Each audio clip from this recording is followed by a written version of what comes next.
du Sud.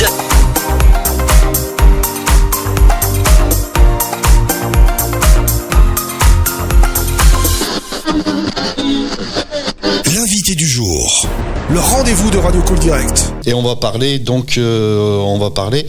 collectif Le Noir de Bigorre, c'est ça, vous me disiez, vous étiez un collectif, est-ce que vous pouvez nous le présenter ?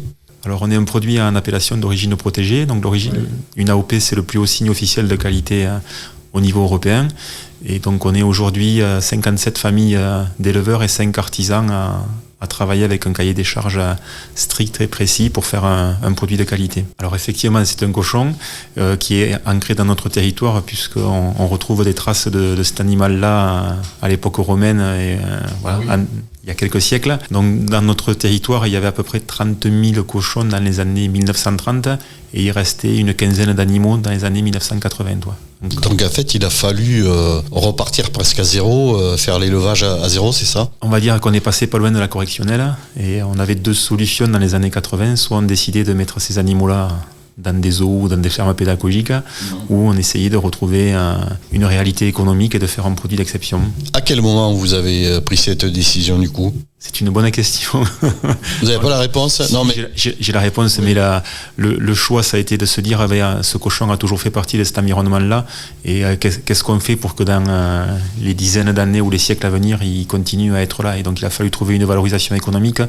Et dans les années 80, effectivement, un animal qui avait du gras, c'était pas forcément la meilleure façon de commercialiser. Donc il a fallu retrouver des techniques d'élevage et des techniques de salaison qui sont historiques à notre zone aussi, pour arriver à avoir ce gras de qualité et faire un bon produit. Oui, mais alors après aussi ça passe par l'élevage, la nourriture. Vous me disiez que les cochons sont élevés à nature, c'est ça, enfin je veux dire, sont en liberté. Alors les cochons sont en liberté, on est sur des durées d'élevage qui sont très très longues, 2 à 3 fois plus qu'un cochon standard, donc on élève nos animaux entre 12 et 18 mois. Un cochon c'est un omnivore, donc la base de leur alimentation c'est de l'herbe.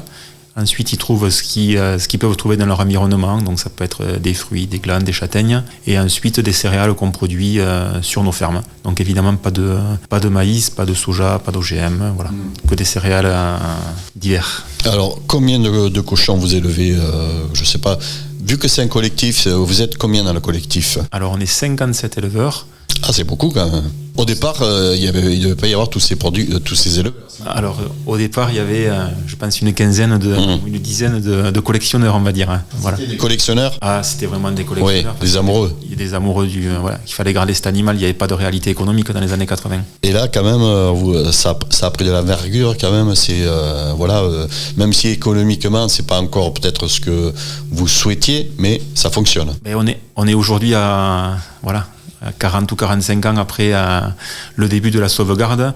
Donc il y a eu un gros travail de la génération précédente sur comment on retravaille le produit, comment on améliore ses qualités organoleptiques. Et et aujourd'hui on a une notoriété qui est grandissante, et on arrive à retrouver nos produits et avoir une réalité économique qui est cohérente. Vous, personnellement, combien vous avez de cochons ? Je ne sais pas si ça se dit ça comme ça. Combien tu as de cochons ? Combien vous en avez, vous ? Alors moi déjà j'ai une activité je suis naisseur et engraisseur, quoi. Donc j'ai les reproducteurs sur ma ferme. D'accord. J'ai des mâles et des femelles, parce que ça c'est propre à notre cahier des charges, on n'a pas d'insémination artificielle. Donc voilà, donc il y a aussi cette partie reproduction qui est à gérer par l'éleveur. Et ensuite, j'ai une trentaine de reproducteurs, et j'engraisse à peu près entre 300 et 400 porcs par an, ce qui est un petit élevage pour du cochon.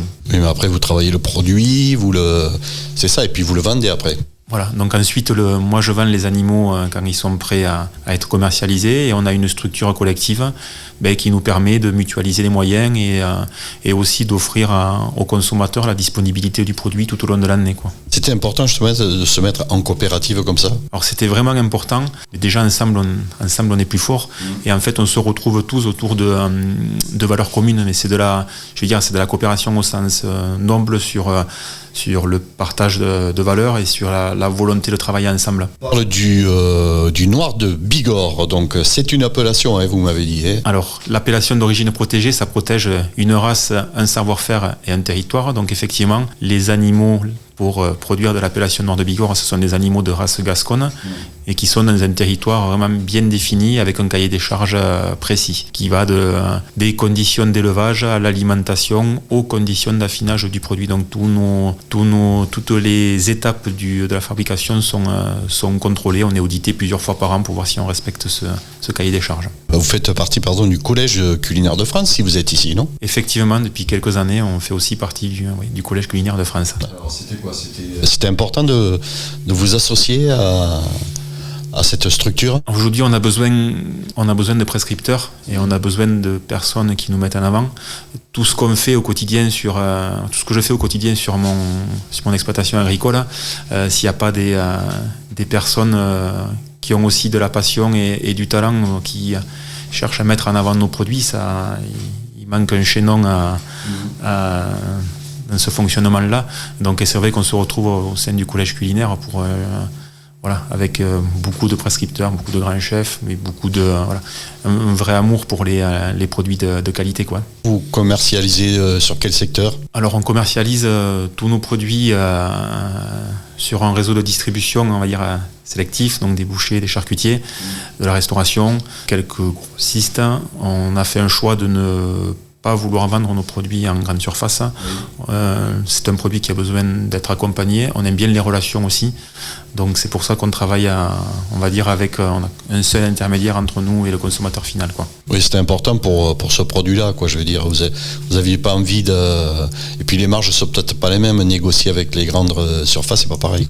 Alors aujourd'hui, on vend nos produits au prix juste. En fait, ça sert à rien de faire un produit de qualité si les personnes qui œuvrent à le produire ne gagnent pas normalement leur vie. Alors c'est compliqué pour tout le monde, mais aujourd'hui on est plus dans cette réflexion de partage de valeur et que le consommateur il en est pour son argent et au prix juste. Qu'est-ce qui est bon là dans votre cochon là? Tout? Il paraît que tout est bon dans le cochon. Chez vous aussi? Alors c'est le vieil adage, effectivement. Donc on a 3 types de produits. On a évidemment la viande fraîche qui est une viande rouge. On a un cochon qui fait du gras, mais qui est du bon gras, c'est les acides gras insaturés qui sont les mêmes acides gras que dans l'huile d'olive. Donc c'est une viande qui est rouge et qui reste rosée à la cuisson. On a une partie évidemment charcuterie, donc produits cuits. Donc là, effectivement, le cochon permet une variété de produits assez importante. Le saucisson, le chorizo peut-être aussi. Voilà, et après la 3e partie, c'est les produits secs, avec effectivement saucisson, chorizo, les poitrines plates et bien évidemment notre produit phare qui est le jambon. Alors aujourd'hui, vous êtes ici à Arton, on aura l'occasion, les personnes qui vont venir, de goûter un peu, d'expliquer ce que vous faites et tout. Alors évidemment, on est là pour vous accueillir et vous faire goûter l'ensemble de la gamme et pour aussi travailler les complémentarités entre les vins et les produits. Et oui, parce que on peut avoir un bon Noir de Bigorre, mais il faut qu'il soit accompagné. À table les jeudis.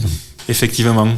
Donc là, vous êtes en face, vous avez la cave, je crois que vous n'êtes pas très loin, non? La buvette, donc il y a ce qu'il faut. Je pense qu'on est bien positionné, effectivement, pour recevoir tout le monde. Il avait demandé à être bien positionné, c'est ça? Non, je blague. En tout cas, merci d'être passé au micro de Cool Direct. Donc le Noir de Bigorre, alors si on veut acheter, qu'on est dans ce secteur-là, est-ce qu'on en trouve ici? On est sur le Lectoroy. Est-ce qu'on trouve de votre produit? Alors on en retrouve, je sais, sur Hoche. Ah oui, ça va, c'est pas très loin. Vous allez sur notre site portnoir.fr, il y a la liste des distributeurs. Je pense que vous devriez trouver un distributeur à côté de chez vous, c'est ça comme on dit. Merci d'être passé au micro de Cool Direct. Merci bien. Merci, au revoir. Cool Direct, priorité à la parole.